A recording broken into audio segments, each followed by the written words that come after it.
Hey fellow gamers, welcome to Gaming Basics, your one-stop solution for mastering the essentials. Let's dive in and level up together. In this video, I'm going to show you how to change your subclass in Destiny 2. To do so, you first need to launch your Destiny 2 game on your device. Once you do that, press F1 to access the menu.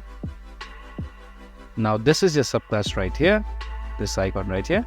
So to change it, just hover your mouse like so, and here you can see a different subclass that you have unlocked. Now to change it, all you need to do is click on the subclass you want to change it to, like so, and here you can see my subclass has been changed. You can do so multiple times or as many times as you want. If you found this video helpful, please give us a thumbs up. And if you have any questions for us, please feel free to mention us in the comment section down below. Also, don't forget to hit that subscribe button and ring the notification bell so you never miss out on our latest guides and tutorials. This has been your host Stasis. Happy gaming!